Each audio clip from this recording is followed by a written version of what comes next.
Bonjour à tous, merci de nous rester fidèles. Tout de suite le sommaire de votre journal. La tranche d'âge entre 55 ans et 60 ans éligible à la vaccination à partir de demain, mardi.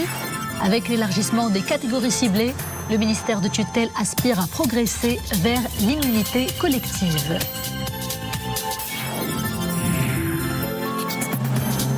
Arrestation en Espagne de l'auteur présumé du drame de Salé, tragédie qui a coûté la vie à 6 personnes de la même famille.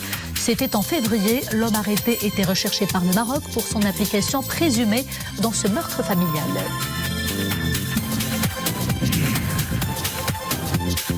La crise du Covid-19 fait souffler à nos jeunes des idées bien originales. Nous retenons celle d'un salon de coiffure mobile, un salon qui sillonne les rues de la métropole. Les clients sont nombreux, la satisfaction est grande.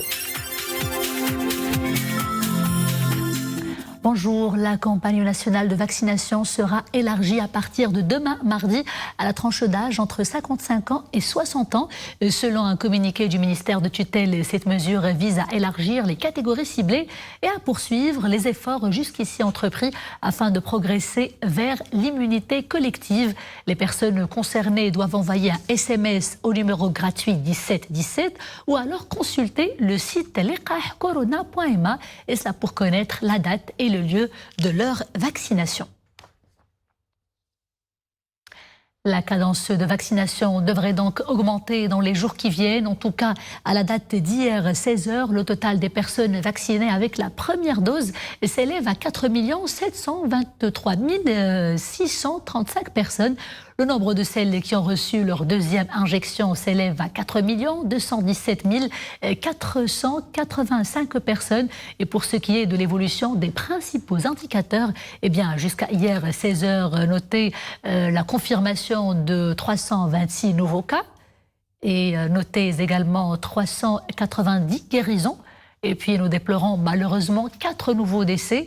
Le nombre des cas actifs s'élève pour sa part à 5 109 personnes et celui des cas sévères ou critiques à 397 personnes. Parmi ces cas, 15 personnes sont intubées. Et dans le reste du monde, les nouveaux variants du Covid-19 inquiètent toujours. La souche indienne s'avère particulièrement dangereuse et préoccupante. D'ailleurs, la situation dans ce pays ne cesse de se dégrader avec ce nouveau record de 350 000 nouveaux cas et 2 767 décès en 24 heures seulement. L'Inde craint le pire avec le manque d'oxygène médical et qui met la vie de dizaines de milliers de patients en péril. Le gouvernement de New Delhi prolonge d'une semaine encore le confinement afin de juguler la propagation de la pandémie. Autre titre de l'actualité internationale, ce drame signalé dans un hôpital de la capitale irakienne.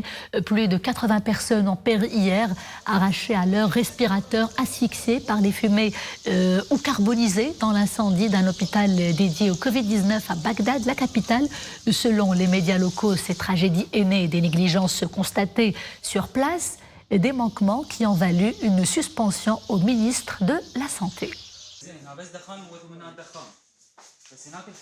C'est un drame qui a fait couler beaucoup d'encre et qui a suscité une vague de choc et de tristesse au niveau national. Une famille de 6 personnes, dont 2 mineurs, a été tuée à Salé il y a 2 mois, souvenez-vous. Nous en reparlons aujourd'hui puisqu'un Marocain soupçonné d'être derrière ce crime a été arrêté hier en Espagne sans payer de résidence. L'homme est recherché au Maroc pour son implication présumée dans ce meurtre familial. Les précisions avec Mohamed Etchker. Il était en cavale dans ce quartier de Castellón, dans l'est de l'Espagne, depuis sa supposée fuite du lieu du crime, au quartier Rahma à Salé, en février dernier. Connu des services de police espagnols pour être un résident de ce quartier depuis 2002, il a fini par être repéré sur la base d'informations précises fournies par les services marocains de sécurité, puis arrêté. C'était hier. Nous avons procédé à l'arrestation du présumé coupable sur la base d'un avis de recherche international émis par le Maroc. La personne arrêtée est présumée coupable d'avoir commis des actes d'assassinat sur le territoire marocain. Nous avions reçu des informations précises sur sa présence en Espagne. C'est ainsi que nous sommes parvenus à le repérer et à l'arrêter aujourd'hui. L'homme, dont l'identité n'a pas été révélée, est recherché au Maroc pour son implication présumée dans le meurtre à Salé le 6 février dernier de 6 personnes de sa famille. Le présumé coupable aurait surpris ses victimes dans leur sommeil. Il a poignardé les membres de sa famille un à un avant de mettre le feu à la maison. Pour les victimes, il s'agit de son frère, de sa belle-sœur, de leurs 2 enfants adultes et de leurs 2 petits-enfants. Concernant le mobile du crime, la police espagnole indique que le présumé assassin était en conflit avec plusieurs membres de sa famille au sujet d'un héritage foncier. Et toujours selon la police espagnole, avant de passer à l'acte, le présumé coupable aurait menacé par téléphone de tuer son frère et sa famille chez eux de nuit. Deuxième ramadan dans ces conditions sanitaires inédites, celles de la pandémie, le mois de la convivialité par excellence, sauf que voilà, difficile de maintenir les liens directs avec nos proches qui sont établis à l'étranger. Les frontières fermées ont rendu impossible les déplacements de et vers le royaume. Et pour alléger le poids de l'isolement, les agences de transport se chargent d'acheminer des colis de délices bien copieux, mais ce n'est pas toujours une mission facile à remplir car des blocages empêchent parfois les livraisons. Pour le commentaire. Cet amas de colis devrait traverser des milliers de kilomètres. Destination, l'autre rive de la Méditerranée. Des contenants préparés et emballés par les soins de famille destinés à leurs chers confinés seuls à l'étranger. Ça nous permet de garder un lien avec nos proches, de faire de sorte qu'ils puissent vivre le ramadan comme s'ils étaient au Maroc.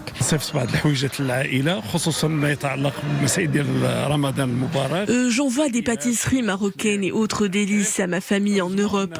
Heureusement que ces agences continuent à opérer malgré le blocage des frontières.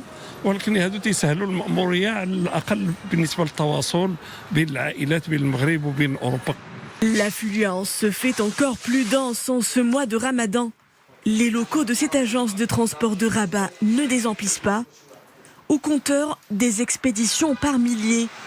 L'agence mobilise tous ses moyens pour assurer des livraisons dans des délais express, malgré les restrictions drastiques de circulation et de transit aux postes frontières.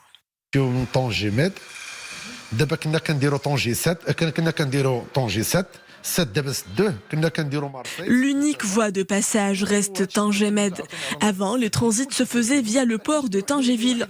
Depuis la mise en place des nouvelles restrictions, les ports de Marseille, Nador et autres sont fermés. Le processus est parfois compliqué, mais reste mieux qu'un arrêt d'activité. De quoi donner de la saveur au quotidien fade de nos concitoyens, contraints de passer ce mois de partage dans le confinement. Si vous avez envie de vous changer la tête, loin des files d'attente chez les salons de coiffure et loin de tout risque, surtout de contamination à la Covid-19, eh bien, c'est désormais possible à Casablanca, où un jeune a lancé un salon mobile. Le projet est original, il fait recette même. Reda Amao, Mohamed Laroui et Iman Ablou pour le commentaire.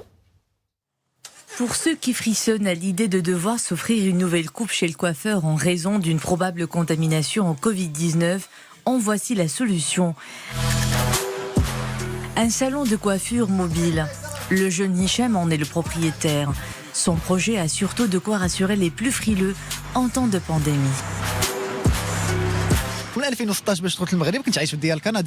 Je résidais au Canada. En 2016, j'ai décidé de rentrer au pays. L'idée de ce projet a longtemps germé dans mon esprit avant de la concrétiser. Le vent a finalement bien tourné.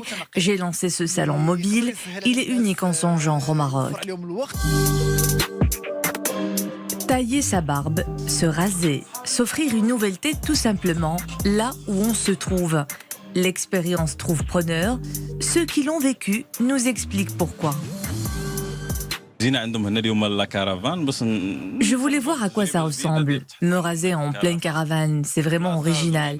En plus, ça se passe à Indiab. J'ai non seulement changé de tête, mais aussi d'air.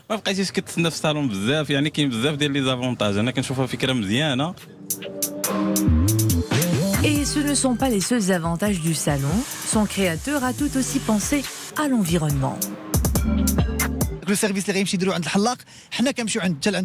Nous nous déplaçons chez nos clients, donc les conditions d'hygiène et de propreté doivent être irréprochables. En plus, nos installations sont toutes amies de l'environnement. Elles sont économes en eau et en énergie. Envie d'éviter les salons agités et stressants? Faites-en l'expérience.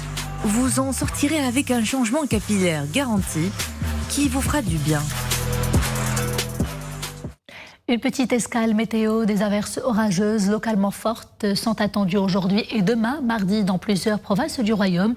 La Direction générale de la météorologie nationale annonce ces averses pour les provinces de Chefchaouen, Fahsanjra, l'Arayesh, Mediq, Fnedak, Ouazzane, Tanger Assela et Tétouan. La région de Souss-Massa regorge de potentialités naturelles et d'une richesse culturelle inouïe. Le répertoire d'Ahouache, Louis d'Argan ou alors la bijouterie locale, entre autres, qui font pleinement la fierté de la destination. Un patrimoine inestimable à découvrir dans ce reportage de Samira Aspan, Mounia Marouche avec un commentaire de Myriam Elbissi.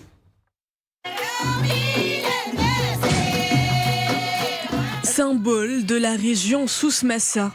C'est une chorégraphie au rythme si particulier, un patrimoine artistique à travers lequel les habitants du Haut-Atlas racontent leur vie. Il s'agit de la musique ahouache. Ahouache est un art musical qui chante la poésie amazigh à travers les instruments du bendir et du tambour.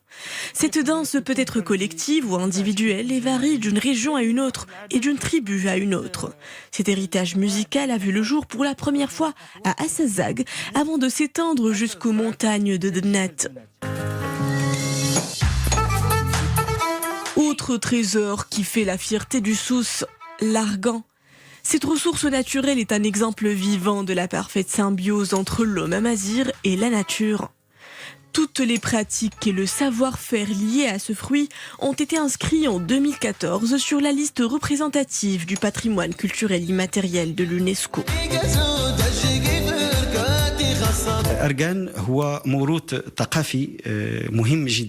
L'argan est au centre d'un héritage culturel très important.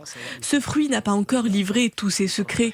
Les chercheurs marocains s'y penchent et tentent de mettre à jour ses multiples vertus.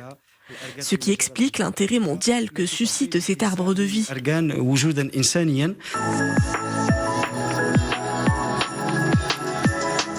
Autre richesse qui fascine par leur forme et leur subtilité, ce sont les bijoux amazigh. Là aussi, c'est tout un savoir-faire. Le bijou amazigh fait du Souss l'un des centres les plus rayonnants de parures en argent dans tout le royaume. Et c'est la richesse culturelle du sud du royaume qui clôt ce journal. Merci d'avoir été des nôtres. Je vous dis à demain toujours avec grand plaisir. D'ici là, portez-vous bien.